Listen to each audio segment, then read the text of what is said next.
नमस्कार, मैं हूं अरुण तोमर। आप देख रहे हैं एशियन न्यूज। हमारे खास कार्यक्रम मध्य का मंच में आपका स्वागत है। मध्य प्रदेश के ग्वालियर में प्रदेश स्तरीय संविधान बचाओ रैली का आयोजन किया गया। ग्वालियर के वीरांगना लक्ष्मीबाई समाधि स्थल के पास मैदान में हजारों कार्यकर्ता जुटे।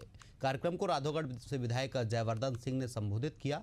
उन्होंने जय बापू, जय भीम, जय संविधान से कार्यक्रम की शुरुआत की। इनके अलावा अन्य युवा नेताओं ने भी संबोधित किया। इस दौरान नेताओं ने कहा कि हम राहुल गांधी के बब्बर शेर हैं। इस पर ज्यादा चर्चा करेंगे, उससे पहले देख लेते एक छोटी सी रिपोर्ट। पढ़ाने की नहीं बात कही गई है। उन्होंने जो प्रीएम्बल हटा दिया था, हम लोगों ने जो आपत्ति की तो जोड़ने का काम किया उन्होंने। अब कोई इसमें अभी तक कुछ नहीं कहा गया है।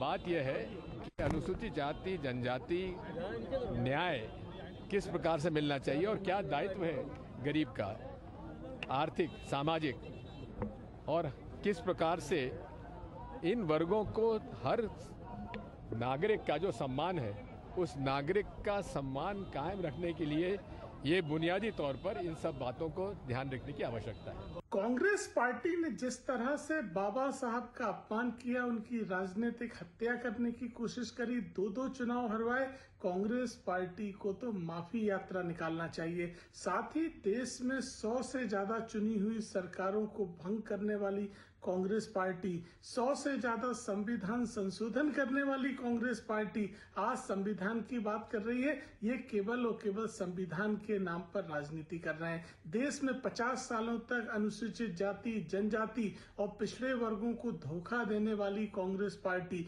देश में जातीय जनगणना बंद करवाने वाली कांग्रेस पार्टी और यहां तक कि पिछड़ा वर्ग के आरक्षण का विरोध करने वाली कांग्रेस पार्टी आज केवल राजनीति के लिए झूठ बोल रही है। ये कांग्रेस का प्रपंच है, जनता अच्छे से पहचानती है। कांग्रेस पार्टी ने ना संविधान का सम्मान किया, ना वंचित वर्गों को उनका अधिकार दिया, केवल और केवल राजनीति करने के लिए झूठ फैला रहे। जनता ऐसे लोगों को जवाब देगी। इस पर ज्यादा चर्चा के लिए हमारे साथ मौजूद है वाणी जी हैं, बीजेपी प्रवक्ता हैं, और आनंद जी हैं, कांग्रेस प्रवक्ता हैं, कल्पना जी हैं, वरिष्ठ पत्रकार हैं। आप तीनों ही मेहमानों का एशियन न्यूज में बहुत बहुत स्वागत है। पहला सवाल वाणी जी आपसे ही करते हैं। कांग्रेस संविधान बचाओ यात्रा निकाल रही है। इस संविधान बचाओ यात्रा में संविधान को खतरा आखिर किससे है?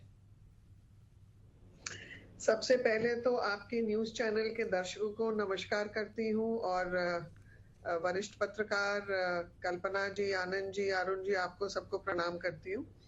देखिए, सबसे पहले तो कांग्रेस को कांग्रेस बचाओ करना चाहिए। अपने आप को ही, अपने राजनीतिक दल को ही ये दलदल से निकाल लें, बचा लें, तो ये बहुत बड़ी बात होगी।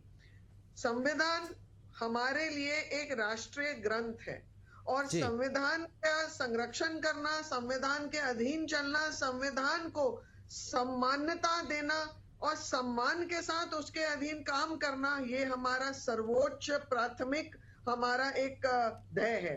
और देखिए, हम जानते हैं कि सबसे पहले जब नेहरू जी जब प्रधानमंत्री बने थे तो किसी चुनाव के बाद नहीं बने थे। कैसे बने थे वो? और तब उन्होंने सबसे पहला संशोधन किया था और पत्रकारों की जो आवाज होती है, कैसे उसको बंद किया था, फ्रीडम ऑफ स्पीच। फिर उसके बाद हमने निरंतर देखा है कि कांग्रेस ने संविधान को तार-तार किया है, उसे एक ऐसा हथियार लेकिन ये आरोप तो आप पर लग रहा है वाणी जी। कांग्रेस से आरोप आप पे लगा रही कि बीजेपी संविधान पे नहीं चल रही, संविधान की बात नहीं मानी जा रही, संविधान को नष्ट करने की कोशिश की जा रही है।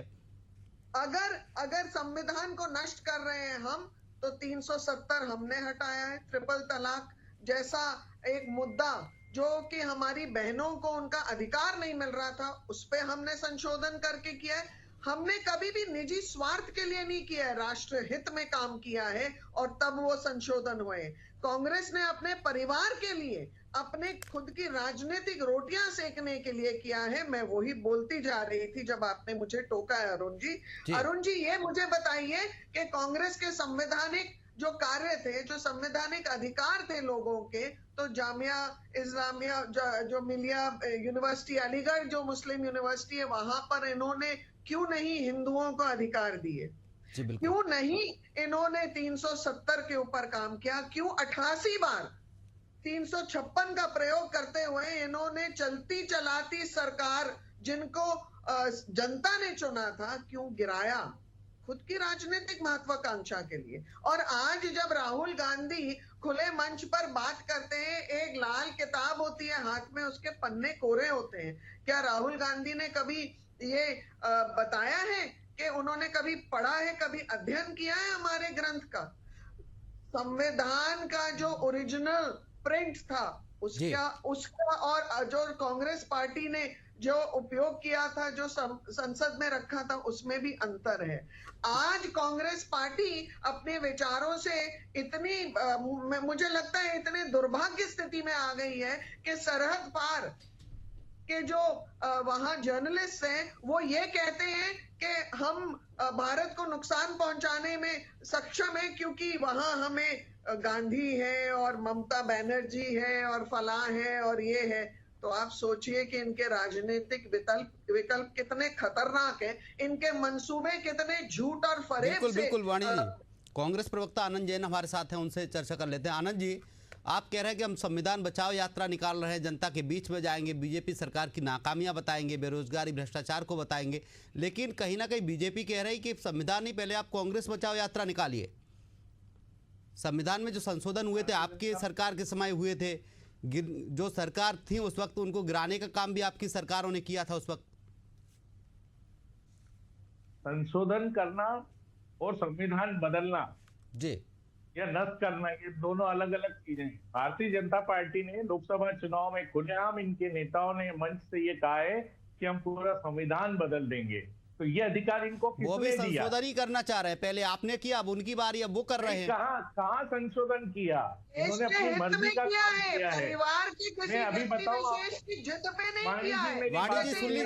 लीजिए वाणी जी, आपका नंबर आएगा, बोलिए, बात पूरी होने दीजिए कांग्रेस प्रवक्ता। अभी सौरभ मिश्रा का करंट केस है जिसमें चार्जशीट फाइनल होना थी, सरकार ने नहीं सौरभ करी। मिश्रा का ये संविधान किस्सा में है। जिक्र नहीं है, संविधान की पहले बात नहीं, करें फिर सौरभ मिश्रा की बात कर लेंगे। मैं संविधान की बात कर रहा हूँ। क्या जी। ये संविधान में नहीं है कि 60 दिन के अंदर प्रदेश सरकार को चार्जशीट फाइनल करनी थी? क्यों उसको बचाया गया? ये संविधान के विरोध में नहीं है। जजों की नियुक्ति करने का अधिकार जब जुडिशियल को था, वो परिवर्तन करके सरकार अपने पास क्यों ला रही है? ये संशोधन करने की क्या आवश्यकता है? चुनाव आयोग में नियुक्ति का जो सिस्टम है उसको क्यों कांग्रेस ये भारतीय जनता पार्टी बदलना चाहती है? मतलब सब पूरी एजेंसियों पे भारतीय जनता पार्टी अपना कब्जा करना चाहती है ना। ईडी हो, इनकम टैक्स हो, सबको अपना एक जरिया बनाना चाहती है। लेकिन सौरभ जी, जहां तक आनंद जी जिस तरीके से देखा जाए, अगर आप ईडी और अन्य एजेंसियों की बात कर रहे हैं, निष्पक्ष एजेंसियां होती हैं, किसी सरकार के दबाव में काम करने वाली एजेंसियां नहीं होती हैं। ये तो साफ दिख रहा है ना। जिसको भारतीय जनता पार्टी चाहती है उस पर मुकदमा कायम हो जाता है, जिसको चाहती है वो बाहर हो जाता है। कांग्रेस के नेताओं पे रोज आए दिन ईडी इनकम टैक्स का, अभी इंदौर में अभी सुनिए मैं वाणी जी सुन लीजिए, आपका नंबर आएगा तब बोलिएगा। वाणी जी सुन लीजिए, आपका नंबर आएगा तब बोलिएगा। अभी इंदौर में जो देवास में घटनाक्रम हुआ रुद्राक्ष शुक्ला का, उसमें उनको नहीं बचाया गया। उन पे कौन सी धाराएं लगाई और हमारे कांग्रेस के प्रतिपक्ष के नेता चिंटू चोकसे को धारा 307 में फंसाया गया, जबकि उस पर वो धारा ही बनती नहीं है। तो ये भारतीय जनता पार्टी संविधान की धज्जियां उड़ा रही है, पूरे देश को, पूरे प्रदेश को अपने हिसाब से चलाना चाहती है, कांग्रेस को डराना धमकाना चाहती है, अगड़े पिछड़े और दलितों का हक छीनना चाहती है। इसके लिए, इस जागरूकता के लिए, अरे कांग्रेस ने तो श्यामा प्रसाद मुखर्जी रहे तब उन्होंने तो 370 धारा थी जब वो कश्मीर मामले के मंत्री थे।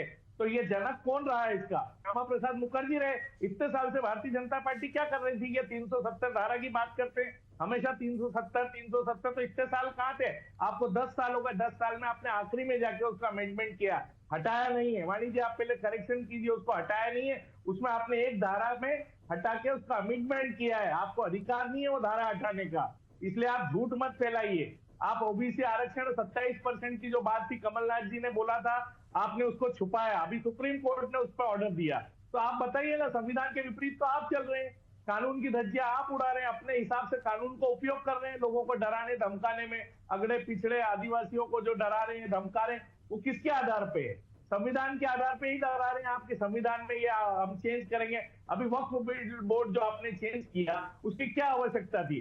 क्या आपने पूरे मुसलमानों से उसकी जानकारी ली? क्या आपने विपक्ष के नेताओं को आनंद जी आप वक्फ बोर्ड की चर्चा कर रहे हैं, आप तो क्या मानते हैं वक्फ बोर्ड में जो संशोधन किया है सरकार ने गलत किया है या सही किया है? नहीं, वक्फ बोर्ड पे बिल्कुल गलत काम किया नहीं है, करना चाहिए था। बिल्कुल गलत किया है। किसी भी धार्मिक और सांस्कृतिक जो धारा 29A है उसमें हर अल्पसंख्यक को यह अधिकार है कि वो अपनी धार्मिक संस्कृति परंपरा को सुरक्षा रख सके। उसमें गवर्नमेंट का इंटरफेरेंस कोई जरूरी नहीं है, पर सरकार ने अपने वोट बैंक के लिए ये सब चीजें की है क्योंकि उनकी निगाह वक्फ बोर्ड की संपत्ति पे है। तो ये संविधान का उल्लंघन नहीं तो क्या है? आप हमारे अल्पसंख्यकों का जो अधिकार है वो क्यों छीनना चाहते हैं? आप एक ही वर्ग को क्यों टारगेट करना चाहते हैं? जी तो बिल्कुल, हर हमारे जगह साथ तो आप अपनी कल्पना शर्मा जी राजनीति वरिष्ठ या पत्रकार हैं। कर रहे हैं। कल्पना शर्मा जी हैं वरिष्ठ पत्रकार हैं हमारे साथ। आनंद जी आपके पास आऊंगा फिर। कल्पना जी, जिस तरीके से देखा जाए अगर बीजेपी से बात करो तो बीजेपी कहती है कांग्रेस के शासनकाल में संविधान सही से नहीं चल पाया। अब बीजेपी के शासनकाल में तो कांग्रेस कह रही कि संविधान की धज्जियां उड़ाई जा रही, संविधान को नष्ट किया जा रहा है। कहीं ना कहीं देखा जाए नुकसान जो होता है वो जनता का होता है। दोनों राजनीतिक पार्टी अपने अपने पक्ष रखने को तैयार है। बिल्कुल अरुण जी, जब ये बात कही जाती है कि अल्पसंख्यकों के धार्मिक उसमें आपको इंटरफेरेंस नहीं करना चाहिए, तब शायद यही सरकार वो भूल जाती है कि अब तक 106 या 107 संशोधन इस संविधान में हो चुके हैं। और तब जब हमारे गुरुकुल बंद कर दिए गए, जब हमारी शिक्षा पद्धति को पूरी तरह से खत्म कर दिया गया था, तब क्या धार्मिक आस्थाओं पर प्रहार नहीं कहा जा सकता था? लेकिन जब बात होती है सिर्फ वोट बैंक की राजनीति के लिए, तब उसे धर्म से जोड़ दिया जाता है। ये बहुत निंदनीय होना चाहिए। मुझे ऐसा लगता है कि आप कोई भी विषय उठाते हैं उसकी गंभीरता को समझना चाहिए। वक्फ बोर्ड के लिए जिस तरह से उनका, आप किसी चीज के लिए, मेरी अगर जमीन पर कब्जा है, अगर मैं कोर्ट नहीं जा सकती हूँ तो ये मेरा अधिकार छीनने की बात थी। अगर उसमें अधिकार देने की बात आई है तो इसको आप गलत कैसे ठहरा सकते हैं? क्या पहली बार संविधान में संशोधन होने शुरू हुए हैं? ऐसा नहीं है। कांग्रेस शासित जब भी सरकारें रही है तब भी हजारों तरह के अमेंडमेंट हुए हैं। और सबसे बड़ी बात, वक्त के साथ साथ चीजों में परिवर्तन आवश्यक है, ये बहुत जरूरी है। धार्मिक चीजों में भी परिवर्तन होना चाहिए। अगर आप तकियानुसी ख्यालों पर जीते रहेंगे तो देश में जिस तरह से पश्चिम बंगाल, कश्मीर में हिंदुओं को भगा दिया गया, अभी पश्चिम बंगाल पर कोई बोलने को तैयार नहीं है। आज इतनी बुरी स्थिति है कि हमारे ही देश में किसी धर्म के नाम पर हत्याएं कर दी जाती हैं और उस पर हम शांत रहकर, चुप रहकर, और हम संविधान के लिए यात्राएं करते हैं। इस समय हमें आवश्यकता है एकजुट होकर अपने देश के लिए खड़े होने की, एक साथ बात करने की। उस समय हम इस तरह की अगर बातें करते हैं अरुण जी, तो मुझे ऐसा लगता है ये बहुत निंदनीय है। तो हमें बहुत सोच समझकर स्टेटमेंट देने की आवश्यकता है आज के समय में। हमारे साथ वाणी जी हैं, बीजेपी प्रवक्ता है। वाणी जी, देखा जाए महंगाई, बेरोजगारी, किसानों की समस्या, इस पे बीजेपी बात नहीं करना चाहती, ध्यान भटकाना चाहती। 370 को ले आते हैं, फिर आप वक्फ बोर्ड को ले आते हैं। आखिर महंगाई, बेरोजगारी, भ्रष्टाचार से क्यों दूर है सरकार? किसने कहा? ये कांग्रेस का बेबुनियाद आरोप है। और देखिए इनकी विचारधारा कितनी दुर्भाग्यपूर्ण है, वो आनंद जी के वक्तव्य से ही समझ में आ गया है। निंदा करती हूं मैं इन्होंने जो जो बोला है, क्योंकि भारतीय जनता पार्टी की वो सरकार है जिसने किसानों को भी मुख्य धारा में लाने के लिए कोई कसर नहीं छोड़ी। और कांग्रेस पार्टी वो थी जिसने इनके मुद्दों को टेबल के नीचे फेंक दिया था, छुपा दिया था, जैसे मातृशक्तियों के मुद्दों को छुपाया था।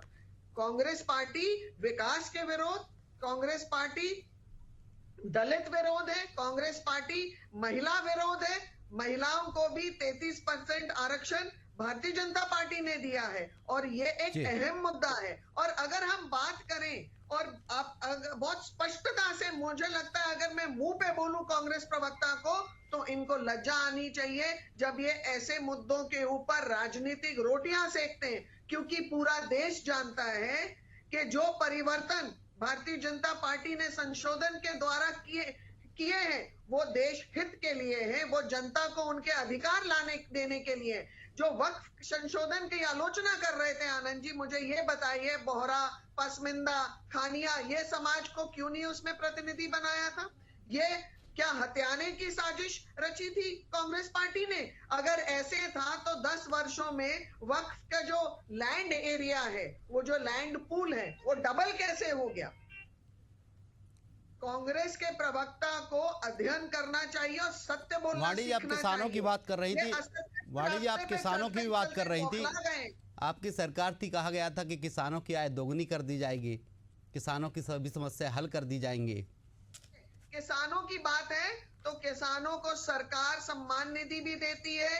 यहाँ पर हम अगर एमएसपी देते हैं तो धान उगाने के लिए प्रोत्साहन राशि भी देते हैं, उनको खाद, बीज, सॉइल टेस्टिंग, लेकिन कांग्रेस एक ही बात रखती है वाणी जी, यहाँ पर बार बार कांग्रेस एक ही बात रखती है कि कांग्रेस के शासनकाल में खाद इतना महंगा नहीं था जो आज चरम सीमा पर पहुंच गया है। गरीब किसान तो खाद खरीद नहीं सकता। बहुत सारी चीजों पर अगर हम अभी डिबेट करेंगे तो बहुत तथ्य निकलेंगे ऐसे जिसमें कांग्रेस की खामियां खुद सामने उजागर हो जाएंगी। आज जो जो विकल्प हम किसानों को दे रहे हैं, किसान 4 फसल उगाते हैं, उनके जो भी एग्रीकल्चरल प्लॉट्स होते हैं, पहले तो एक फसल उगाते थे। सिंचाई की योजनाओं का विस्तार हुआ है, आज जो सिंचित जमीन है उसका आप आंकलन कर लीजिए। जो अब नदी जोड़ो अभियान है हम कर नहीं पा रहे थे, सरकार गिराने का आरोप तो आप पे भी लगा है। ज्योतिरादित्य सिंधिया को आपने अपनी पार्टी में बुला लिया और कांग्रेस की सरकार गिरा दी आपने भी। आप कहते हैं कांग्रेस ने ये काम किए थे, किया तो आपने भी है। ज्योतिरादित्य सिंधिया खुद कांग्रेस की रीति नीति से परेशान थे। वहां मुझे लगता है उन्हें काम करने का एक ना कीर्तिमान हासिल हो रहा था, ना सम्मानजनक उनकी स्थिति थी। कांग्रेस की ये एक बहुत बड़ी विडंबना रही है। परिवारवाद की राजनीति के तहत ये उन काबिल नेताओं को उनकी जो एक स्थान होता है, एक जो सम्मान होता है, वो तो देते नहीं है, क्योंकि इनकी चाटुकारिता की जो राजनीति है जिससे वे गांधी परिवार को समर्पित होती है, उसके अलावा कोई और आगे बढ़ नहीं सकता। आनंद जैन जी से सवाल कर लेते हैं। माड़ी जी, रोकना चाहूंगा आपको। आनंद जी, जिस तरीके से देखा जाए, बीजेपी प्रवक्ता बार बार कह रही है कि आप इस तरीके के बयान दे रहे हैं, वक्फ बोर्ड को लेकर आप बयान दे रहे हैं, आप संविधान यात्रा निकाल रहे हैं, बाबा साहब का बार बार आपने अपमान किया, उन्हें चुनाव नहीं जीतने दिया आपने, आप उन्हीं बाबा साहब की दुहाइयां देते हैं लोगों को। इनको अध्ययन ही नहीं है ना। बाबा साहब को सीट खाली करके कांग्रेस ने ही मंत्री बनाया था, इनको अध्ययन नहीं है। पहले आप इनको बोलिए कि ये पढ़ के आए।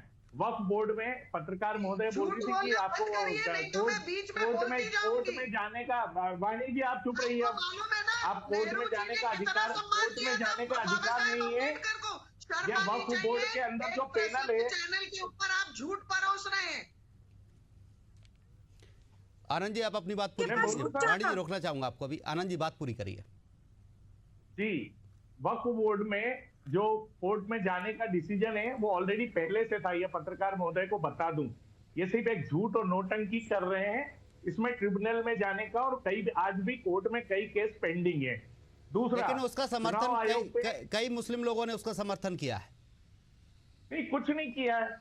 100 में से अगर आप 5% लोगों का समर्थन लेंगे और उसको मीडिया पे प्रचारित करेंगे, 95% जो अगर कोई चीज में सुधार हो रहा है, मेरी बात सुनिए, वक्फ बोर्ड को दान की राशि या दान की जमीन मिलती है कब्र बनाने के लिए, मस्जिद के लिए, वो जमीन का अधिकार कैसे होगा, उस पर अधिकार कैसे होगा? और उसके लिए कोर्ट में आज भी कई केस पेंडिंग है। तो भारतीय जनता पार्टी भ्रमित स्थिति फैलाती है। ऐसा किसानों के कानून का जो बिल बनाया था उसमें किया था, किसानों का कानून का बिल इनको वापस लेना पड़ा कि नहीं पड़ा?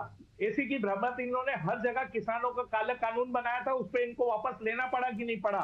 आनंद जी, आज आपकी पार्टी के वरिष्ठ नेता, भारतीय जनता पार्टी, आज आपकी पार्टी के वरिष्ठ नेता दिग्विजय सिंह ने मंच छोड़ने की बात कही। उन्होंने कहा आज के बाद मैं मंच पे नहीं बैठूंगा, इस तरीके की हरकत होंगी। आप अभी अपन संविधान पे बात कर रहे हैं। आपकी संविधान बचाओ रैली में ही हुआ है, आपकी संविधान बचाओ रैली में ही हुआ है, आपकी पार्टी के वरिष्ठ नेता हैं। आप सब्जेक्ट मत बदलिए कम से कम। मैं सब्जेक्ट नहीं बदल रहा, मैं उसी सब्जेक्ट पे बात कर रहा हूँ। नहीं, अभी बात संविधान की रैली। अगर आपसे सवाल कर लिया जाए तो आप कहते हैं सब्जेक्ट मत बदलिए। राजनीतिक पार्टियों को हो क्या गया है? अगर सवाल पूछो तो दिक्कत होती है। नहीं, आप ऐसे सवाल कर रहे हैं। संविधान से दिग्विजय सिंह जी की अभी यात्रा की बात चल रही है, संविधानों की रक्षा की बात। आज डिबेट में संविधान की रक्षा पे थी और संविधान यात्रा को लेकर है। मेरा प्रश्न सुन लीजिए। चुनाव आयोग पे सरकार अपना शिकंजा क्यों कसना चाहती है? जजों की नियुक्ति भटका तो आप रहे हैं, कसना चाहती है। ये संविधान का विरोध है कि नहीं? संविधान की धाराओं का विरोध है कि नहीं? अल्पसंख्यकों को जो दर्जा दिया गया है उसकी धारा में आप अगर इनको बोलने दीजिए सर, या तो आपकी वाणी जी रोकना चाहूंगा आपको, वाणी जी रोकना चाहूंगा। आनंद जी मेरे सवाल का जवाब दे रहे हैं। आनंद जी, दिग्विजय सिंह ने कहा है कि मंच पर बैठने को लेकर विवाद हुआ है, अगर ऐसे विवाद हुआ तो मैं मंच पर नहीं बैठूंगा। बार बार आप कहते हैं कि कांग्रेस के अंदर भीतरघात नहीं है, कांग्रेस एकजुट होकर काम कर रही है। एक रैली में अगर एक वरिष्ठ अधिकार आपका पदाधिकारी इस तरीके की बात कर रहा है तो कहीं ना कहीं निंदनीय है। गलत, दिग्विजय सिंह जी ने क्या गलत कहा कि अगर किसी चीज में विवाद है तो अब मंच पे नीचे हम नीचे बैठेंगे सब। वो अपने सार्वजनिक रूप से कई बार माइक पे बोल चुके हैं। लेकिन ये चीजें बीजेपी में देखने को नहीं मिलती। और सुनिए हमारे यहाँ गाइडलाइन जारी हुई है कि सब नेता नीचे बैठेंगे। जो मंच पे जाएगा वो माइक का एक डायस और एक सिस्टम पूरा बनाया गया है, वो बहुत जल्दी अप्लीकेबल होने वाला है। ये आपके सवाल का जवाब है जी। नेक्स्ट प्रश्न। बिल्कुल बिल्कुल, मतलब अब अनुशासन में पार्टी आ जाएगी, पार्टी के जो कार्यकर्ता वो अनुशासन में आ जाएंगे, क्योंकि बीजेपी चीजें नहीं देखने को मिलती। बड़ी पार्टी है, कई बार कुछ चीजें पैदा होती है, विवाद होता है तो उसको सॉल्यूशन करना पड़ता है। क्या भारतीय जनता पार्टी में नहीं है? कई नेता, कई मंत्रियों को इन्होंने मंच पे नहीं बिठाया, वो नाराज होकर चले गए। कई वीडियो आपके सामने है। तो ये तो बड़ी पार्टियों में चलता रहता है, उसका सॉल्यूशन हम कर रहे हैं जी। बताइए। हमारे साथ वरिष्ठ पत्रकार कल्पना शर्मा जी है, उनसे सवाल ले लेते हैं। कल्पना जी, जिस तरीके से देखा जाए संविधान यात्रा निकाल रही है कांग्रेस और जन जन तक पहुंचेगी, बीजेपी सरकार की नाकामियां भी बताएगी, बेरोजगारी भ्रष्टाचार को लेकर बात करेगी, क्या यहाँ पर कांग्रेस एक तीर से दो निशाने साध रही है? स्वाभाविक है। इस समय जिस तरह से राजनीतिक पार्टियों को चुनावी माहौल चल रहा है, कई राज्यों में चुनाव आने वाले समय में, ऐसी स्थिति में यदि आप अभी पार्टी को मजबूत नहीं करेंगे तो आने वाले समय में दिक्कत होगी। मध्य प्रदेश में वैसे ही जमीन कांग्रेस के पास उस तरह की नहीं है। रिजल्ट जब भी संगठन मजबूत होता है, चुनाव नजदीक होते हैं, उस समय फेर बदल कर दिया जाता है, जिसका नतीजा ये रहता है कि जब भी पार्टी अपने आप अपने पैरों पर खड़ी नहीं हो पाती, कोई भी अध्यक्ष बना दिया जाए, कोई ऐसी पद किसी को दे दिया जाए तो गुटबाजियों में कांग्रेस नजर आती है, जिसका खामियाजा आने वाले समय में पार्टी उठाती है। तो मुझे ऐसा लगता है कि अगर एकजुट होने की बात की जाए, वापस से संविधान को लेकर जिस तरह से आ रही है, अपने विजन और मिशन को आपको एक पर उतारना पड़ेगा। उसमें कहीं ना कहीं अरुण अभी कांग्रेस कम है, और जिस तरह से मुद्दों से भटक जाती है। आप मेन जो आपका विषय है उससे हटकर देखिए, आप किसी पार्टी का विरोध करते हैं, लेकिन पार्टी का विरोध करते करते कौन सी लाइन ऐसी तोड़ देते हैं कि जिसमें देश विरोधी चीजें नजर आने लगती हैं। पाकिस्तान हमारे विषयों को उठा करके उन्हीं को हथियार बनाता है। तो ये एक चिंता का विषय होना चाहिए। इस पर जरूर काम करने की आवश्यकता है कि कोई ऐसा विषय हमारे द्वारा ना कहा जाए जिसका आने वाले समय में पाकिस्तान हथियार बनाए। कल्पना जी, अब आपको रोकना चाहूंगा, हमारे पास चूंकि समय का अभाव है। आप तीनों ही मेहमान हमारे साथ जुड़े, वाणी जी हमारे साथ बीजेपी प्रवक्ता जुड़े, आनंद जैन जी हमारे साथ कांग्रेस प्रवक्ता जुड़े, वरिष्ठ पत्रकार कल्पना शर्मा हमारे साथ जुड़े। आप तीनों मेहमानों को तमाम चर्चा के लिए बहुत बहुत शुक्रिया। तो जिस तरीके से देखा जाए, कांग्रेस अब संविधान बचाओ रैली निकाल रही है, लेकिन बीजेपी घर घर जाकर बीजेपी की नाकामियां बताएगी। हालांकि कांग्रेस यहाँ एक तीर से दो निशाने साधने की कोशिश कर रही है, लेकिन देखना होगा इसका कितना असर जनता पर पड़ता है। फिलहाल के लिए मध्य का मंच में इतना ही। आप देखते रहिए एशियन न्यूज़। नमस्कार।